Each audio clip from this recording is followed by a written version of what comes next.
Председателе, заокружуваме уште една економска година. Може ли да дадеме една генерална оценка, како би ја квалификувале и дали имаше евентуално некои конкретни придвижувања? Ако да, во кои сегменти? Мислам дека владата во овој период беше фокусирана на решавање на крупните политички прашања, кои што чие затварање треба да остават простор за развој на економијата, глобално така проектирано, да речем, за еден мандат. И ова беше година во која што требаше да малку повеќе се свртиме према економијата, меѓутоа разните динамики, особено она што се случи околу приближувањето, односно добивањето датум за преговори со Европската унија, па ратификацијата на договорите за НАТО, па имаше проблем со Бугарија со договорот и така натаму актуализирање, не оставија простор за да тотално сите се посветиме на економијата, онака како што сакаме. Така да, ако во една реченица треба да ја сублимирам годината, ќе кажам дека тоа е една нормална година во која што се решаваа многу крупни и тешки прашања надворешно политички, кои што ако се решат, онака како што сме предвиделе, ќе овозможат простор за развој на економијата сигурно во наредниот период. Сектори, мислам дека нема кои што особено се погодени или кои особено се афирмирале во овој период. Мислам дека можеме да зборуваме само за целата економија. Нашата оценка е дека во моментов нема загрозен сектор во Македонија, бар во оние фирми што се наши членки и што ги контролираме, а тоа се значителни најголемите членки по број на вработени, по промет и по профит и така натаму. Така да можам да зборувам за нешто што е.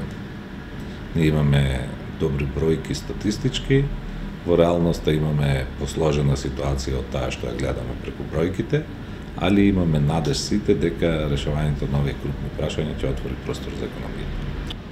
Оваа година имавме председателски избори. До година се поизвестно е дека не чекаат нови предвремени парламентарни избори.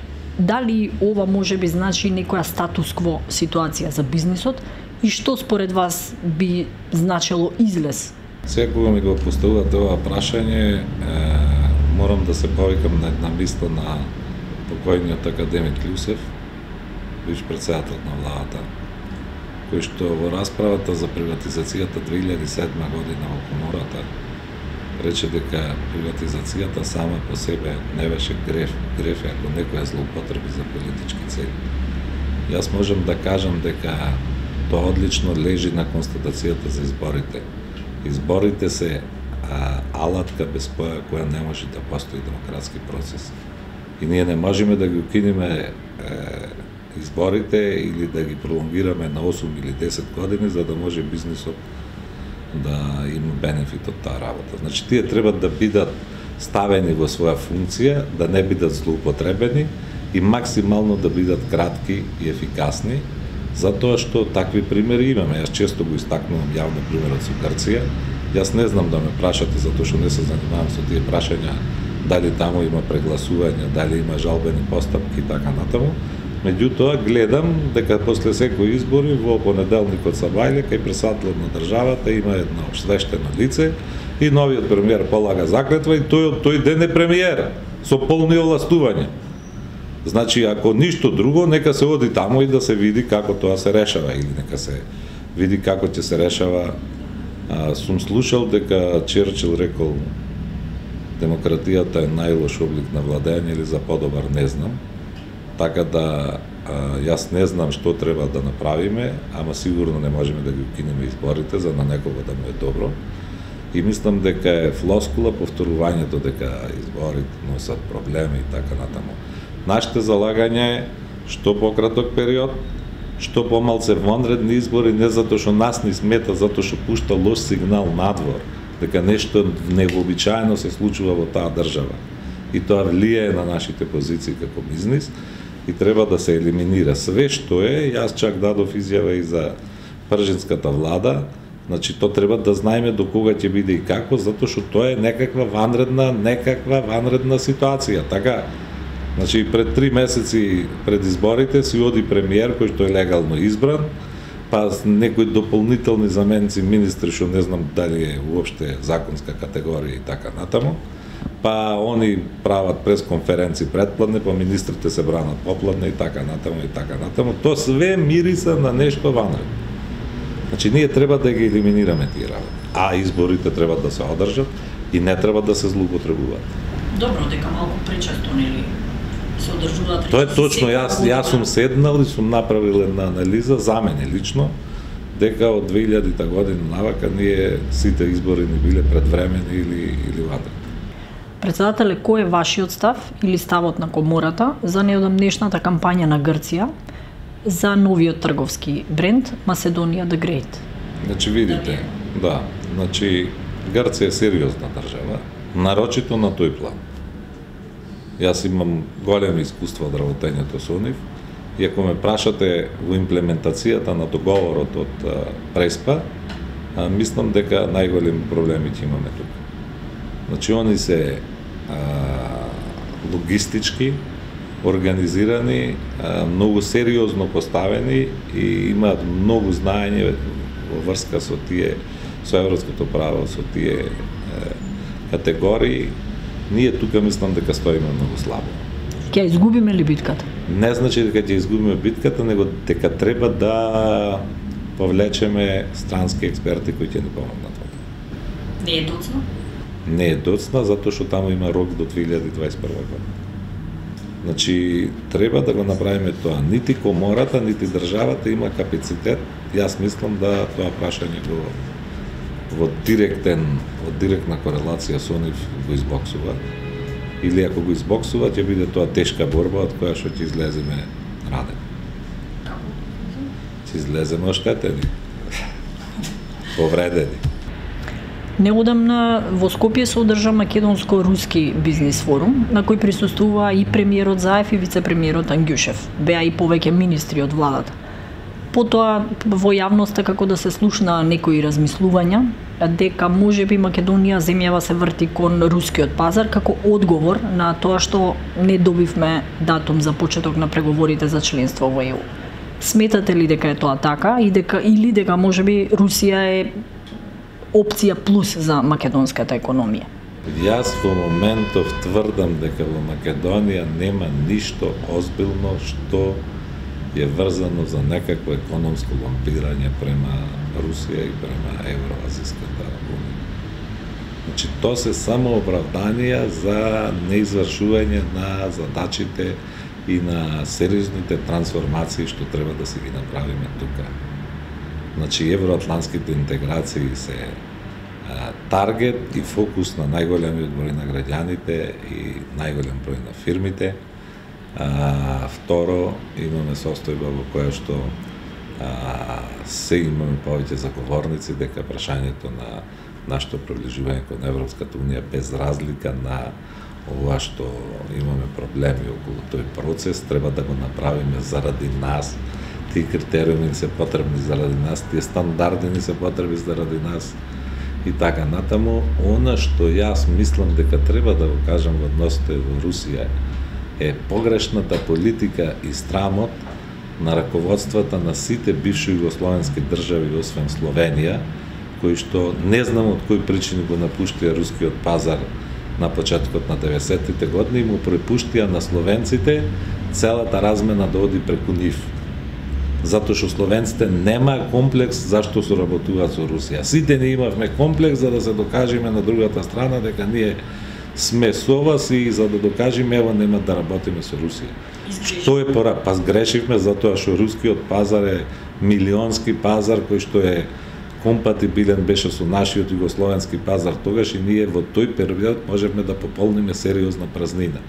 Сега ние не можеме да се вратиме на тој пазар затоа што немаме нити пари, нити средства, нити маркетинг, нити можност за да тоа го направиме. И таму каде што го правиме, како што го прави тоа Алкалоид, оди со тешки маки, со тешки проблеми, со многу вложување и така натаму, затоа што постоел дисконтинуитет. И тој дисконтинуитет некој во бизнисот го плаќа. Значи, јас сум да за Европска унија, да за НАТО, ама нас ни требаат и други пазари. Дали е тоа рускиот, дали се тоа пазарите на Блискиот Исток, на Северна Африка. Јас сум имал прилики во интерес на компаниите да одам да разговарам за тие прашања, тие се многу по пазари со поголема апсорбциона моќ за нашата структура на производи што извезува. Одамна Стопанската комора го заговара, ја заговара соработката со земјите од Магреб. Некако последниве години како да не се актуализира веќе тоа прашање, останувате ли се уште на ставот дека можеби тоа е излез на некој начин за нашите компании? Тоа беше период во кој што ние водевме една политика која што требаше да доведе до стварање некоја правна основа за да дојде до зголемување на економската активност со тие земји, затоа што немавме договори подпишано со нив, немавме признавање на визите, немавме договори за избегнување на двојно оданочување, немавме договори за заштита на инвестициите и така натаму. Така да размената беше многу слаба, меѓутоа таму каде што размената е многу слаба, кај што ова може да се реши, тоа значи сериозен поттик може да биде и така натаму.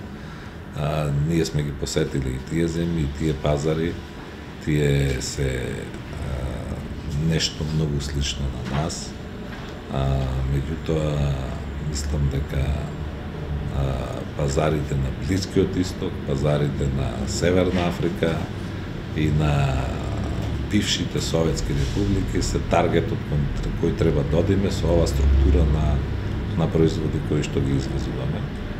И дека цифрата од близу 80% извоз во Европската Унија е сериозен сигнал да се позанимаваме со прашањето на отварање на нови пазари. Тука да бараме партнери со кои што тоа можеме да го направиме.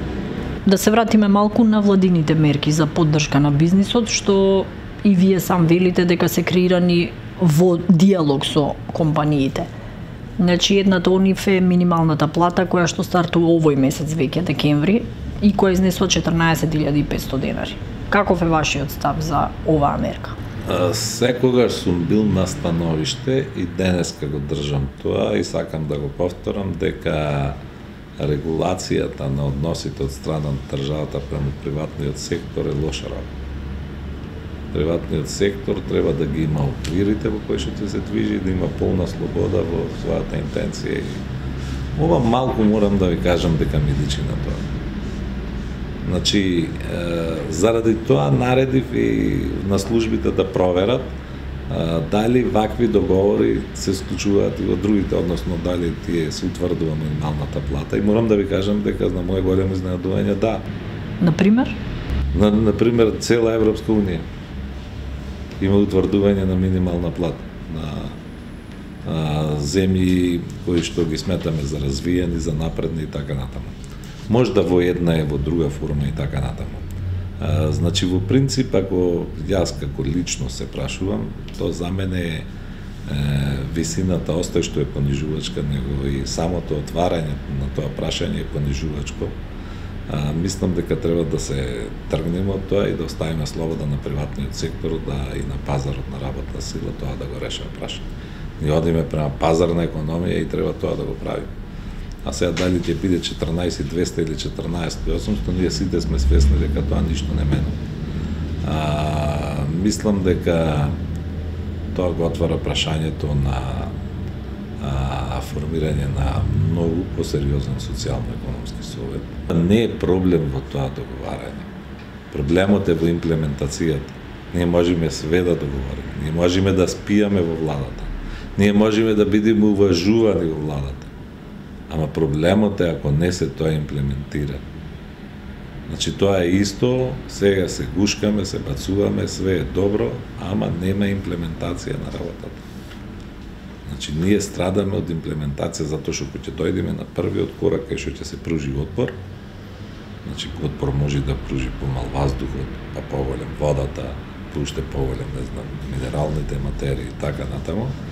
Зависно од тоа колку ќе биде отпорот, така тие можат да се променат ставови и становишта и така натаму према потребите нивни во имплементацијата. И затоа решението на нашите проблеми е имплементацијата, а не креирањето на законските решенија. Председателе, како ја цените владината мерка за поддршка на компаниите за зголемување на платите на работниците? Бидејќи тоа е символично, мислам дека владата сакаше да го поттикне приватниот сектор, да направи нешто повеќе, што за мене е добар потез, затоа што символично она покажа дека ќе направи нешто, клучниот исчекор треба да го направи приватниот сектор, да ги зголеми платите, али да не ја загрози фирмата, и на тој начин да дојдеме во ситуација да го постигнеме тој степен на достојанство, а и да решиме некои крупни прашања што се политички. Дајте да се мрднеме и да се мафнеме од таа бројка 300 евра, да одиме напред.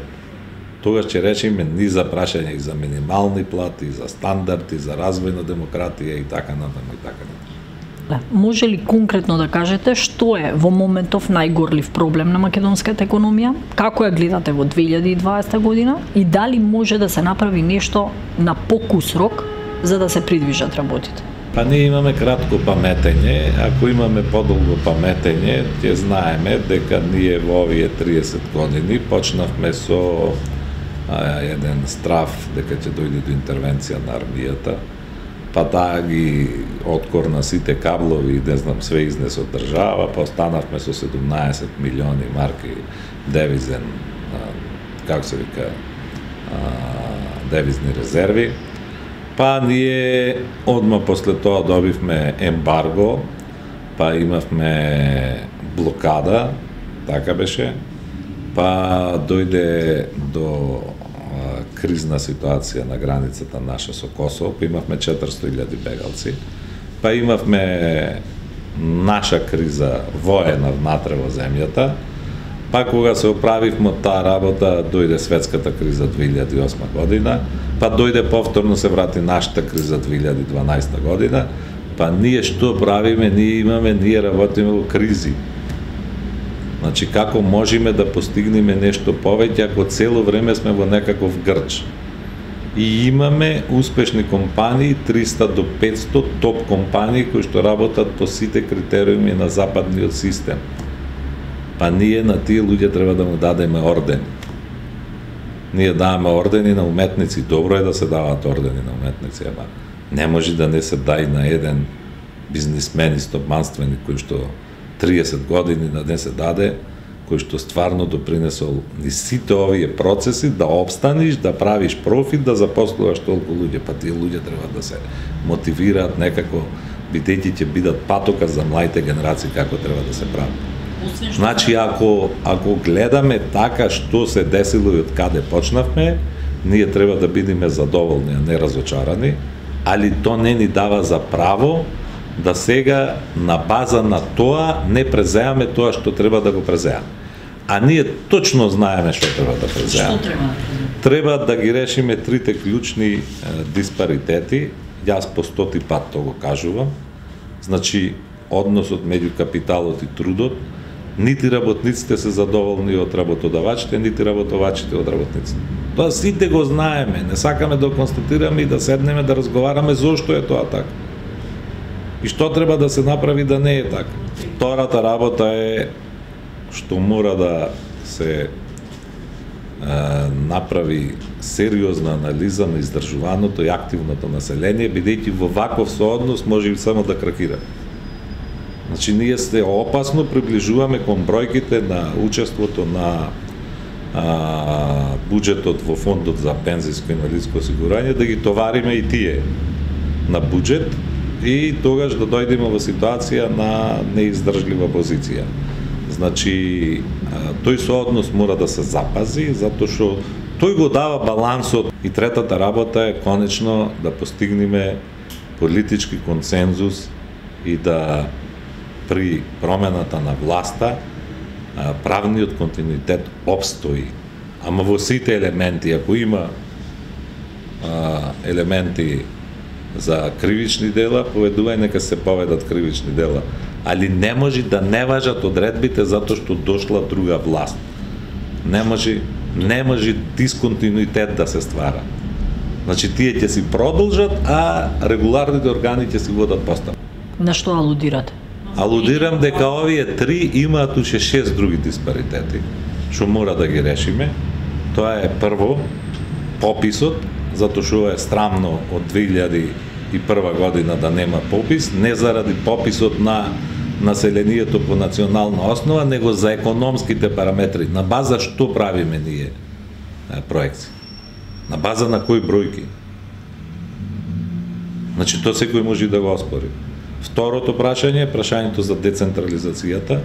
Измислуваме причини тамо дека ако дојдела таква и таква ситуација, некој ќе направил ова или она, и доведуваме во ситуација да имаме тотална централизација во која што локалните органи на власт не можат да инвестираат ништо повеќе него тротоар. И затоа не изгледаат општините вака како што не изгледаат. И затоа тој диспаритет е толкав како ламја и ќе не изеде. Значи, ние до 90-та година имаме во општините влади со изворни приходи на финансирање. Денеска имаме тамо трансфер органи со превработеност и со единствена инвестициона активност тротоар. Па откопај го тротоарот, па закопај го, па прави, па тамо. Толку му се можностите, не можат што да прават. Треба децентрализација. Трето е прашањето на позицијата на корективните органи на власт. Што ни се дешава со коморите прво? Каков систем имаме? Што ни се дешава со синдикатите? Што ни се дешава со академијата, со универзитетите? 196 факултети, 130 средни школи. Што демек констатиравме? Што презедовме за тоа? Невладиниот сектор, медиумите, што се случува? Дали сите ние можеме како корективи на ова што го зборуваме да влијаеме? И дали влијаеме? Сигурно не, затоа што ќе била поинаква ситуацијата. Значи, ние сме оставиле простор. И сега сите зборуваме за другиот, а никој не зборуваме за собствениот двор. Значи, нас не треба амбиент во кој што овие круцијални прашања, што се, не можеме да ги ставаме под тепих. До кога? Ево да се префрлам и јас малце да се земам слобода за ево изборите имаме година за изборниот модел. Имаме ситуација во која што имаме изборен модел во кој што може да се деси такви блокади внатре во парламентот кои што ќе невозможат донесување на било какви акти и ќе го закочат работењето на економските субјекти и на екзистенцијата на државата. Така, вакво двотретинско мнозинство, вакво со 60, вакво со 50, вакво со блокада со ова. Мислам дека треба да се вратиме на изворните решенија, на ефикасните решенија. Значи, ние не сугерираме како бизнис ова направете го. Дај да дискутираме дали можеме тоа да го направиме. И имаме табуа за кој што не смееме да разговараме. И тоа е лошо. Тоа е нешто наметнато, како да ви кажам, значи, ти ако денеска прозбориш за курсот на денарот и одма се сметаш како го вика за рушител на економскиот систем. А сегде во светот тоа може да биде сериозна алатка за поддршка на извозот. Така? А зашто ги ставаме работите под тепих? Зошто не ги кажаме? Па затоа што не сакаме да се соочиме со реалноста, затоа што треба да се плати цена за тоа. И веројатно е превисока цената и сакаме, значи, ако дефинираме што е потребно, потребна е дискусија, потребна е вистинска дискусија во која што ќе се почитуваме и дека мнозинското мислење кое што ќе биде донесено и тоа што ќе е исправно и така натаму со поголеми аргументи ќе го почитуваме сите. Ние идаме сега во ситуација во која што велиме вака, пазите, јас сум вечерта човек што е обвинет, така он е невин уште, презумцијата на невиност, и он излегува одма на телевизија, уште во 4 сатот на вести, вели дека он е поднесена пријава против него заради политичката припадност. И он со тоа е амнестиран. Готово, значи он политичка хајка, значи нема никакво дело унапред и така натаму, нема потреба чак да има ни судење. Е па кој се ван партијските структури? Тоа сме најголем дел ние бизнисмените. Значи ние сме единствени што немаме заштита.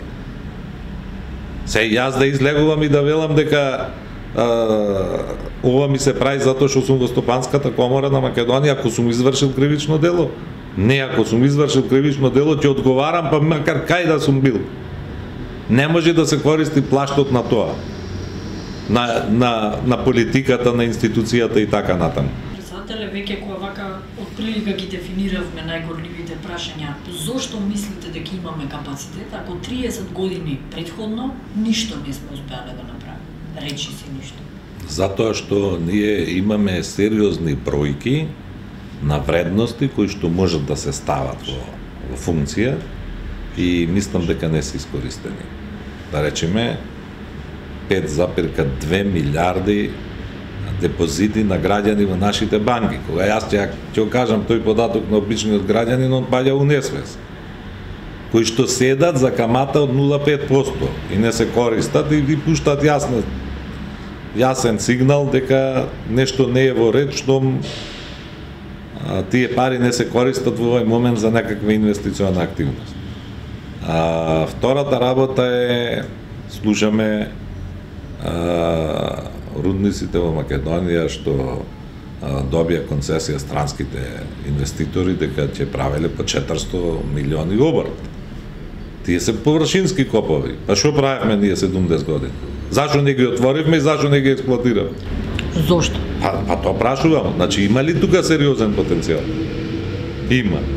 Зашо даваме друг тоа да го експлоатира? Зашо не направиме, секоја озбилна држава прави анализа на додадената вредност на лонот, колку ние лон сега во моментов произведуваме, без додадена вредност.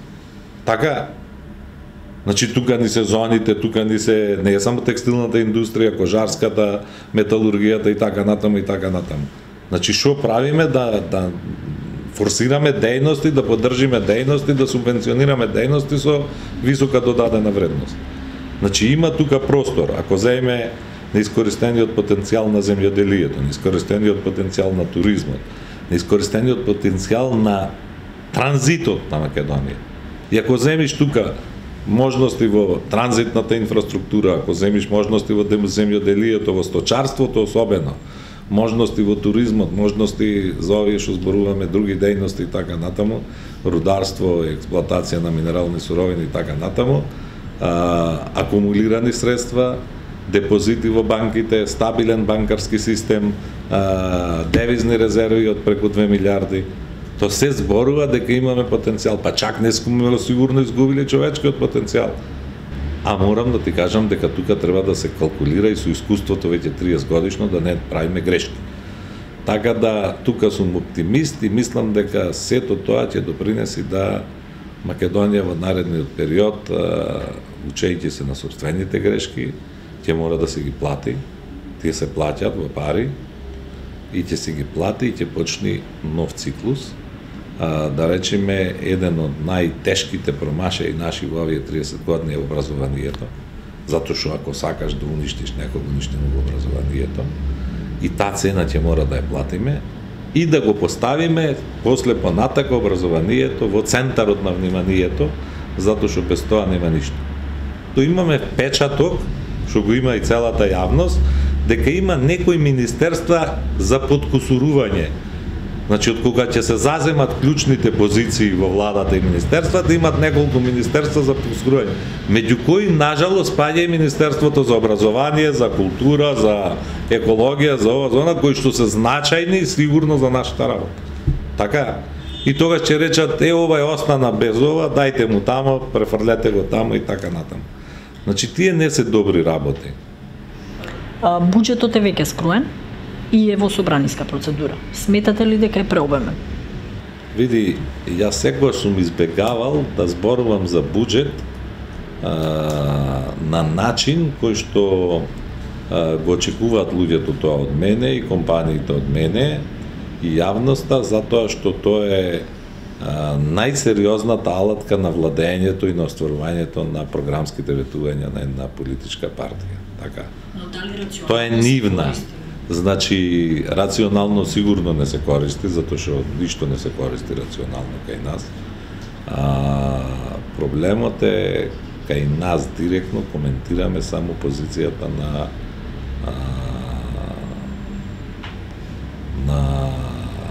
инвестиционата потрошувачка, капиталните инвестиции, затоа што тоа е алатка преку која што ние, да речем, можеме да имаме активност економска.